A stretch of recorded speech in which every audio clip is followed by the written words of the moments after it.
नमस्कार साथियों, स्वागत है आप सभी का गुरु क्लासेज जयपुर में। जी हाँ दोस्तों, आज अपन बात करेंगे जो CET 10+2 का रिजल्ट आया है उस रिजल्ट को लेकर और इसके कुछ महत्वपूर्ण मुद्दों को लेकर बात करेंगे।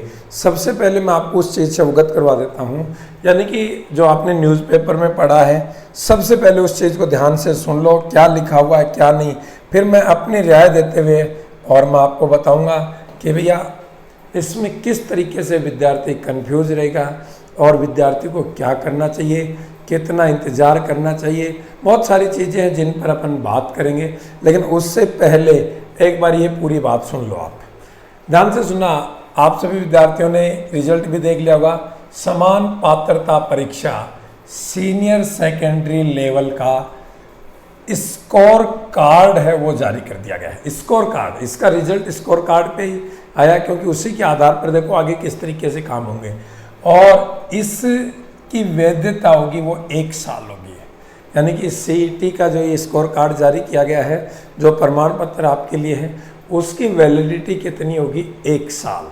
इसका मतलब जिन विद्यार्थियों ने अब की बार CET दिया है, नेक्स्ट टाइम भी उन्हें CET देना होगा।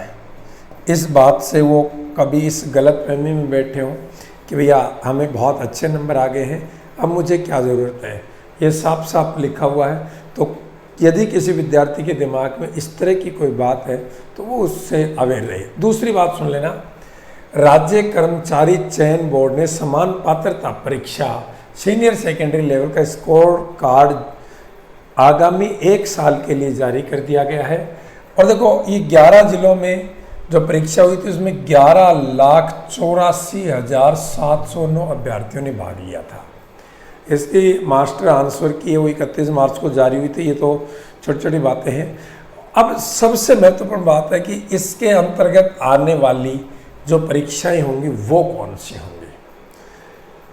एक तो वनपाल, वन रक्षक, छात्रावास अधीक्षक, कनिष्ठ सहायक लिपिक ग्रेड 2, जमादार ग्रेड 2 और कांस्टेबल, राजस्थान पुलिस कांस्टेबल के लिए होने वाली भर्तियों के लिए पात्र होंगे।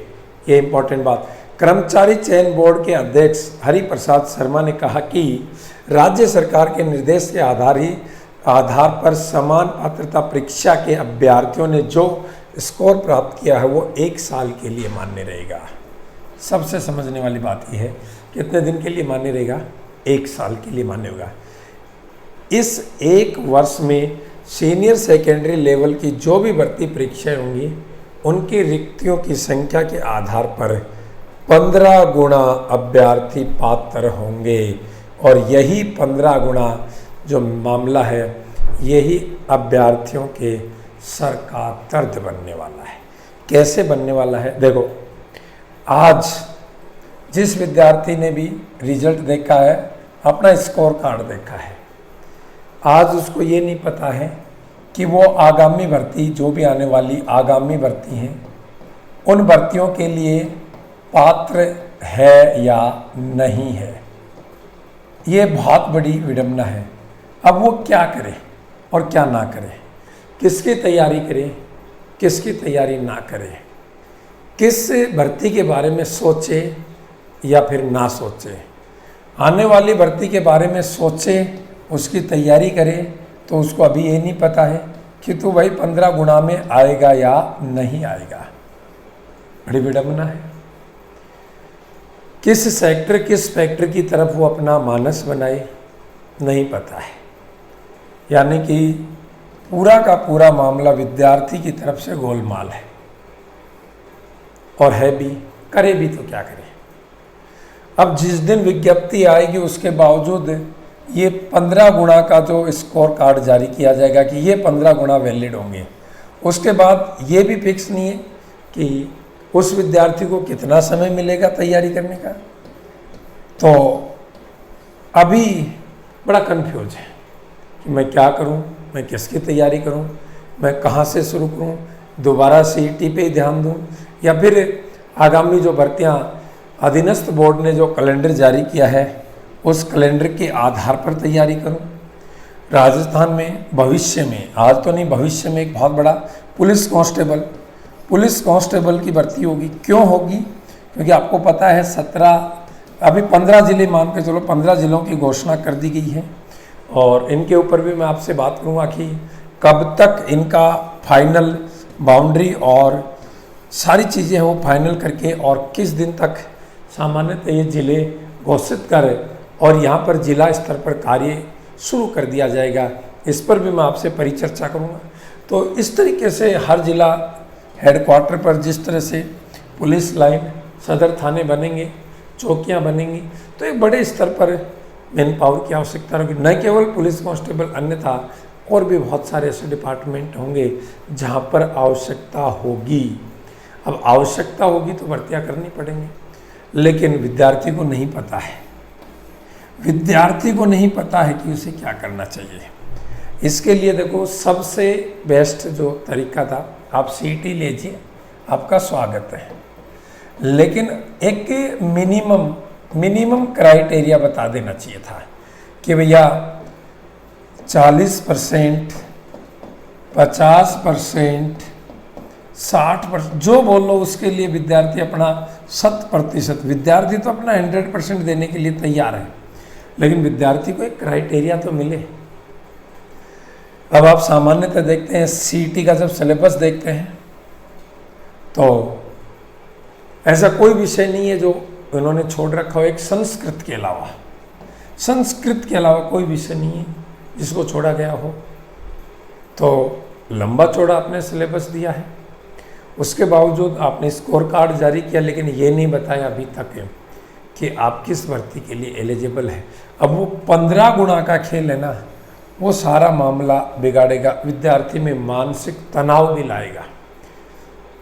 विद्यार्थी इतना खुद से अनसेटिस्फाइड हो जाएगा कि उसको यही समझ में नहीं आएगा क्या करूं।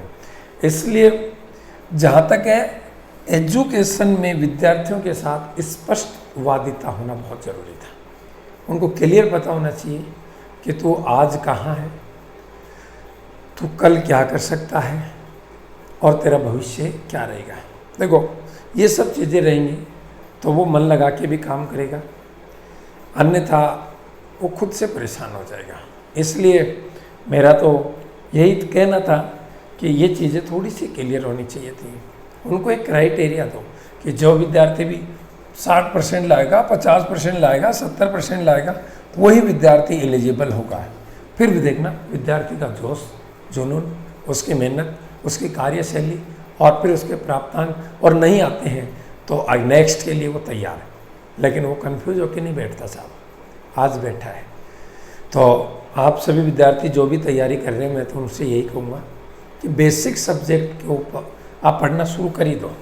जो बेसिक सब्जेक्ट हैं जो हर एग्ज़ाम में आपको मिलेंगे, चाहे वो दोबारा सीईटी देना पड़ा तो उसमें भी आएंगे, किसी और एग्ज़ाम में दोगे तो उसमें, उन बेसिक्स सब्जेक्ट को आप 100% कर लो। इसके अलावा फिर आप बदलाव के लिए तैयार रहो।